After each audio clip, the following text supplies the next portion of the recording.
What's really going on? Humanity is waking up to the fact that everything around us is illusion. None of this is actually real. And there's a whole bunch of control systems that are trying to manipulate us into behaving a certain way and thinking a certain way and being a certain way. And people are starting to see those control systems, and they're starting to realize that they're being controlled and that reality is very different than what they're being presented. And people are just waking up out of it, and they're starting to ask questions and watch videos and share content.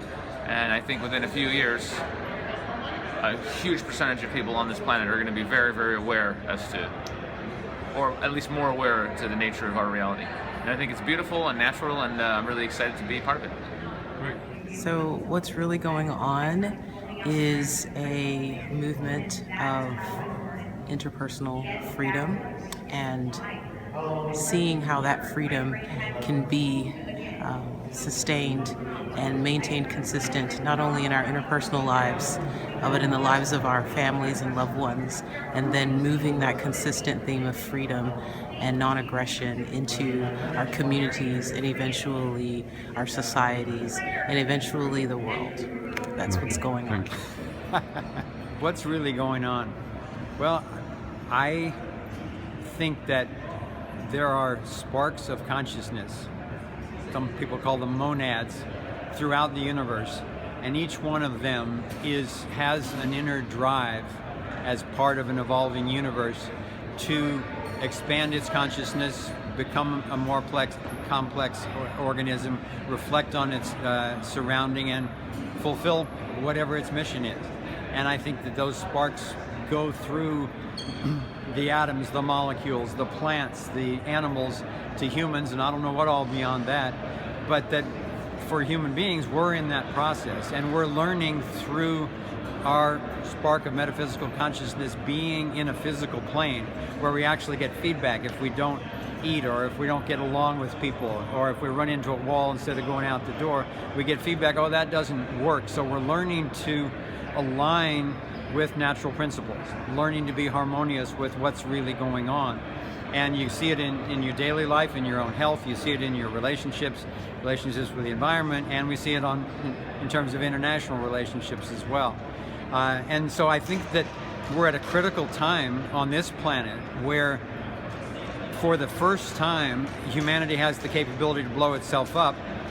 Very soon, if not already, an individual will be able to take a dirty bomb and destroy an entire city. So we actually need to figure this thing out about how do we get along with each other? How do we honor one another's sovereignty, honor the environment that lets us survive, and then ideally, in my favorite word, to thrive. And so I think we're doing that on every level. Physical, emotional, mental, spiritual, interpersonal, environmental. And those principles are now really emerging because they need to, and because the time has come where we can learn so fast from each other all over the world. And for me, the fundamental realization of that human beings need to follow the non-aggression principle. In other words, I don't get to hurt you or take your stuff, and you don't get to with me.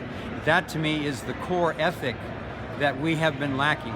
You know, people have looked to the king, and then they look to the church, and then they look to the state for an ethic, but none of those things are end up being true. It's somebody's opinion, but they're not verified, they're not universal, they don't hold up to scientific scrutiny, whereas the non-aggression principle, universally applied, actually gives us a rational, secular philosophy, an ethic, a morality, for the first time in human history on a global basis. And that's why I happen to be here and having this interview at the Anarchapulco conference, because this is a large group of people, all of whom have discovered that principle and are applying it in business and in arts and in spirituality and justice and every field of human endeavor. So I think that drama is being played out all over planet Earth right now, and our survival and our thriving depends on it. What's really going on? A whole lot of nothing. We could do a lot better, I think.